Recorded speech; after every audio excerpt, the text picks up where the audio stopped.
स्वरूप गुरुदेव के चरणों में कोटि कोटि नमन। श्री योग वशिष्ठ के उपशम प्रकरण में वशिष्ठ जी राम जी को पहले ज्ञानवानों की अवस्था बताई थी, अब अज्ञानों की अवस्था बता रहे हैं कि अज्ञानी कैसे रहते हैं इस संसार में।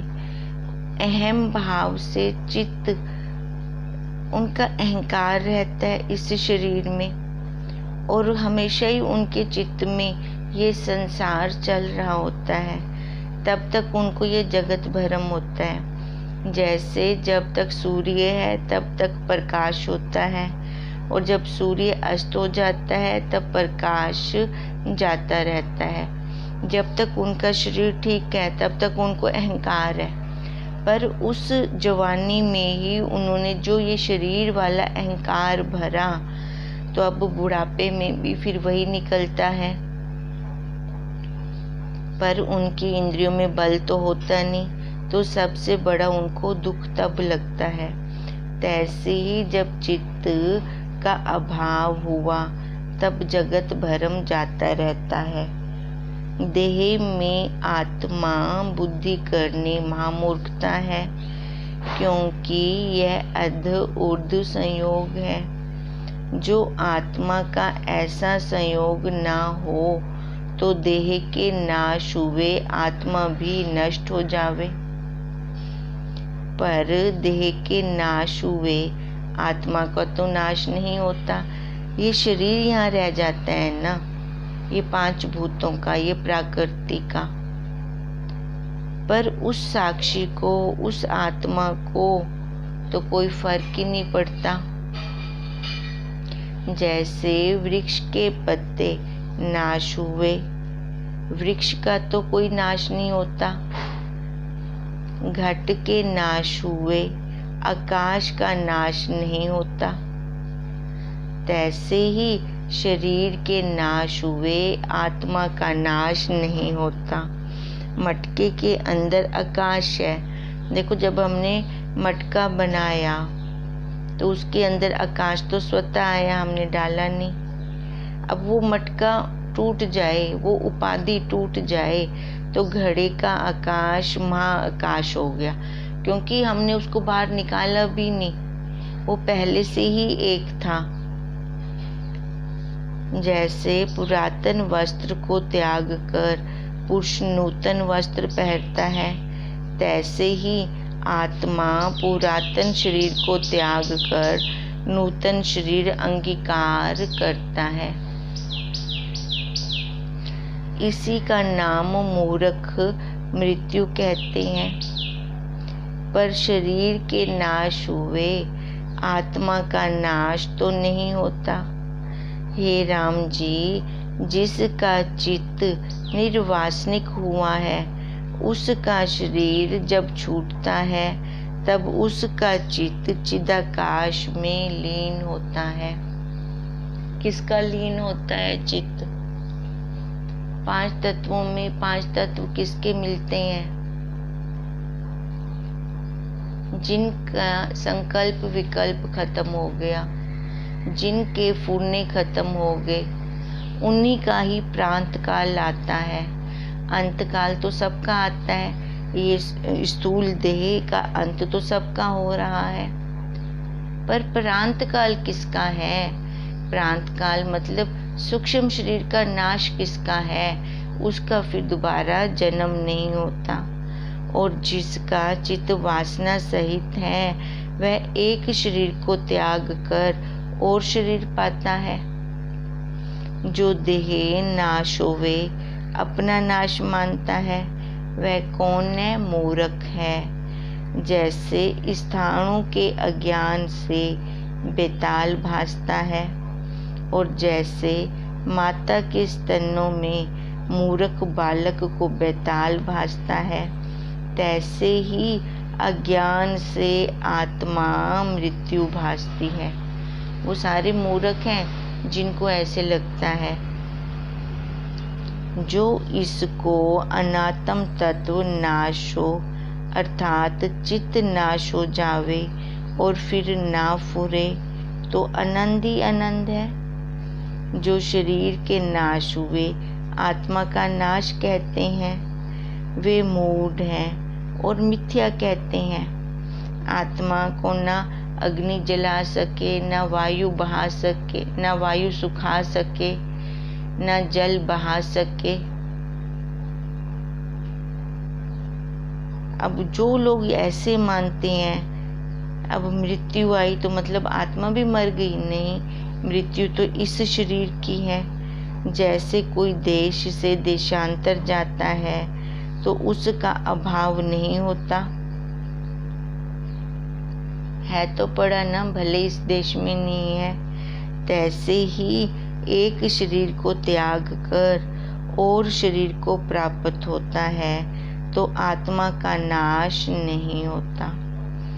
तैसे जल में तरंग फुरके फिर लीन होकर और ठोर में जा फुरते हैं, तैसे ही आत्मा एक शरीर को त्याग कर और को धारता है।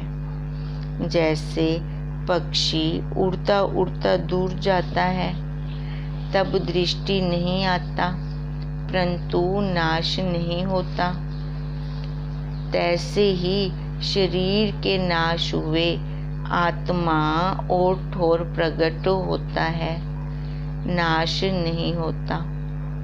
हे राम जी, वासना के वश से वह जीव एक शरीर को त्याग कर और शरीर को प्राप्त होता है। इच्छाएं ही तो हैं अपनी, अपनी वासनाएं हैं जो हमें कहीं टिकने नहीं देती। अगर जो व्यक्ति जिस अवस्था में जहाँ रह रहा है, अगर वहाँ पे वो संतुष्ट नहीं है तो वो कहीं पे भी चले जाए तो वहाँ पे भी वो संतुष्टि उसको प्राप्त ही नहीं हो सकती, वो संतोष उसको प्राप्त हो ही नहीं सकता। इसी प्रकार वासना के अनुसार फिर जीव फुरता है। शरीर खत्म हो जाता है पर इच्छाएं वासनाएं खत्म नहीं होती। फिर उन इच्छाएं को, वासनाओं को पूरा करने के लिए फिर नया शरीर जीव धार कर आता है। वासना रूपी रस्सी से बंधा जीव, जीव रूपी वानर शरीर रूपी स्थानों में फिर भटकता है और कभी ऊर्ध्व लोक और कभी मनुष्य लोक में घटियंत्र की न्यायी भरमता है। हे राम जी, जीव के हृदय में जो वासना होती है उसी से जरा, मृत्यु, जन्म आदि का दुख पाता है और कर्म रूपी भार उठाकर कभी स्वर्ग, अगर बहुत अच्छे कर्म हो गए, पुण्य कर्म हो गए तो स्वर्ग चला जाएगा, देवता बन जाएगा। देवता भी तो भोग योनि है, वो भी परतंत्र हैं, अपने आप कुछ नहीं कर सकते। जैसे ही उनके पुण्य खत्म होते हैं फिर नीचे मृत्यु लोक पे उनको गिराया जाता है। यहाँ मृत्यु लोक पे आकर वो फिर स्वतंत्र हैं और ज़्यादा पाप कर्म हो जाते हैं तो पाताल योनि मिलती है, फिर वो भी परतंत्र हैं, अपने आप कुछ नहीं कर सकते। कभी मध्य स्थान में जाता है, मध्य स्थान ये मनुष्य शरीर। अब इस शरीर में वो स्वतंत्र है, चाहे पाप कर्म करे चाहे पुण्य कर्म करे, पर शांति कदाचित नहीं पाता। देखो जो सत्संगी बहनें हैं ना, जो सत्संगी भाई हैं, संतोष शांति उनके पास ही होगी बस। अब मनुष्य कितनी है, पॉपुलेशन देखें पूरे वर्ल्ड की कितनी है, कितने अशांत लोग घूम रहे हैं, क्योंकि उनको सत गुरुदेव का संग ही नहीं प्राप्त हुआ। भटक रही हैं मनुष्य शरीर लेकर, इच्छाओं की पूर्ति कर रहे हैं, वासनाओं की पूर्ति कर रही हैं, इसलिए उनको कभी शांति ही नहीं प्राप्त होती। इससे हे राम जी, अविद्या रूपी जो संसार है उसको भ्रम रूप जानकर इसकी वासना को त्याग करो। और इसके अलावा हमारे पास और कोई उपाय ही नहीं है। ये संसार कैसे हम छोड़ सकते हैं? गुरु के ज्ञान से, महावाक्यों से, और अपने पास अभ्यास और वैराग्य हो और गुरु का संग हो, फिर तो हम इस संसार को, नश्वर संसार को बहुत जल्दी त्याग कर सकते हैं। नहीं तो हमारे पास इसके अलावा और कोई रास्ता ही नहीं है।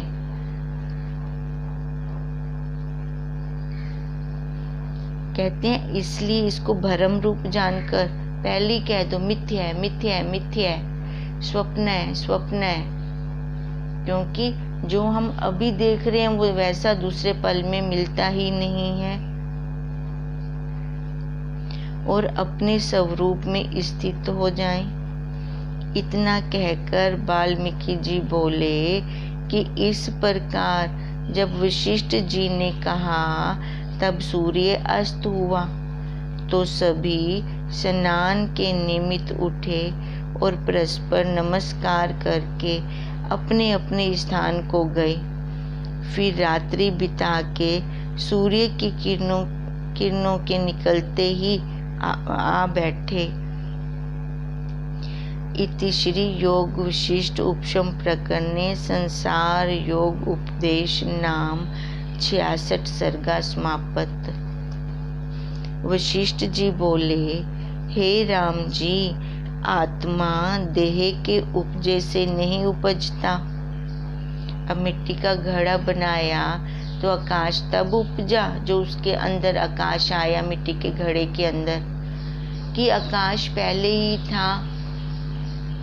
ध्यान दें हम, ऐसे ही ये शरीर का लोंधा बना, शरीर का मटका बना, तो आकाश तो इसमें स्वतः आ गया। अब वो आत्मा, आकाश कौन? मतलब आत्मा। आत्मा हमने बनाई तो नहीं, वो तो पहले से ही कुटस्थ साक्षी पहले से ही है।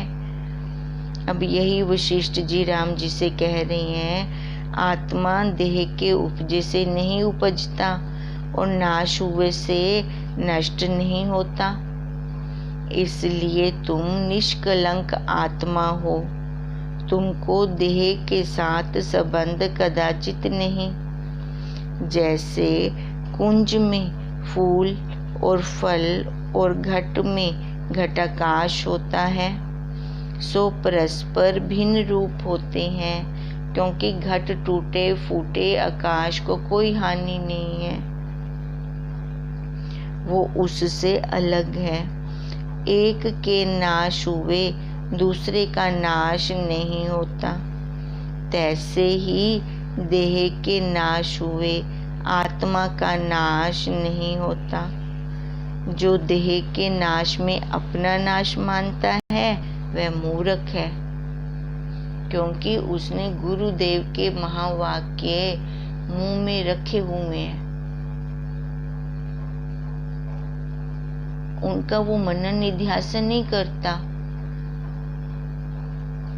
अब हमारे पास पैसे हों और हम खर्च ना करें, और जिस वस्तु की हमें बहुत ज़रूरत है वो भी हम ना मार्केट जाकर खरीदें, तो हम तो मूर्ख हो गए। पैसे भी हैं पड़े और मेरे को ज़रूरत भी है उस वस्तु की, मैं फिर भी नहीं खरीद रहा, तो मेरे से बड़ा मूर्ख कौन होगा। अब ऐसे ही अंतःकरण रूपी पर्स में मैंने गुरुदेव के महावाक्य भर रखे हैं, अपना पर्स भर रखा है, पर जब परिस्थिति आती है तब मैं उनको खर्च ही नहीं करता, उनको निकालता ही नहीं, तो मेरे से बड़ा मूर्ख कौन। क्योंकि दुख तो फिर मेरे को ही हो रहा है ना, मैं स्वयं ही दुखी हो रहा हूँ ना फिर। तो इसलिए कहते हैं कि जो आत्मा है, देह के नाश हुए से आत्मा का नाश तो होता नहीं, पर जो देह के नाश में अपना नाश मानता है वह मूर्ख जड़ है। उस अर्ध चेतना को अधिकार है। अब अर्ध चेतना कहा क्योंकि उसको संसार का तो ज्ञान है पर अपने स्वरूप का ज्ञान नहीं, इसलिए उसको अर्ध चेतना कहा। मैं भी बना रहूं, मेरे वाले भी बने रहें, इतना तो ज्ञान है। इतना ज्ञान तो देखो गली के कुत्ते को भी होता है, जानवरों में भी होता है। तो मनुष्य में जो बुद्धि मिली थी उसका विशेष उपयोग क्या किया उसने? उस बुद्धि का विशेष उपयोग क्या किया उसने? वो तो उसने कुछ किया ही नहीं। अब इसलिए कह रहे हैं उसको अर्ध चेतना वाले को अधिकार है। हे राम जी, जैसे रथ रस्सी और घोड़े का स्नेह से रहित संयोग होता है, तैसे ही शरीर और इंद्रियों का संयोग है। हे राम जी, रथ टूटे से जैसे रथ वाक को हानि नहीं होती, तैसे ही देह और इंद्रियों का नाश हुए आत्मा का नाश नहीं होता। जैसे पृथ्वी और पहाड़ पर जल के प्रवाह का संयोग होता है और वियोग भी होता है, सो एक के नाश हुए से दूसरे का नाश नहीं होता, तैसे ही देह और इंद्रियों का संयोग है और इनके नाश हुए आत्मा का नाश नहीं होता। हम देख लें, अब पल पल में हमारी देह जा रही है, हम सब की, क्योंकि ये विकारी है, प्रकृति की बनी हुई है और प्रकृति कभी एक रस नहीं रहती। देखो अब बाहर ठंडी हवा चल रही है, रात को कितनी गर्मी थी, कैसे ये पल पल अपना रूप दिखा रही है, कैसे ये बदल रही है, ऐसे ही ये देह भी अपना विकार दिखा रही है, पल पल में अपना रूप बदल रही है ये पल पल में। अब किसका नाश हो रहा है? इस देह का। पर जो ये जनवा रहा है कि रात को गर्मी थी, अब हवा चल रही है, वो तो नहीं बदला, वो तो वैसे का वैसे, उतना का उतना ही है, उसमें तो कोई परिवर्तन नहीं आया। अब जिसमें परिवर्तन आया वो क्या है? प्रकृति का। बचपन गया, जवानी गई, बुढ़ापा आ रहा है, फिर देहांतर प्राप्ति। जो हमें ये ज्ञान करवा रहा है वो बचपन में भी उतना का उतना था, जवानी में भी उतना का उतना था, अब भी उतना का उतना ही है। पर देह देखें, बचपन वाले हाथ नहीं है, बचपन वाले कपड़े नहीं है, परिवर्तन आ गया, इसमें नाश हो गया बचपन का। कहते हैं जी, पर इनके नाश हुए, किनके? शरीर के नाश हुए, आत्मा का नाश नहीं होता। देखो आत्मा तो उतनी की उतनी है, वैसी की वैसी है। जैसे स्थानों में बेताल भासता है और भयवान होता है पर होता तो नहीं, तैसे ही देह में अहम भाव से राग द्वेष सुख दुख पाता है।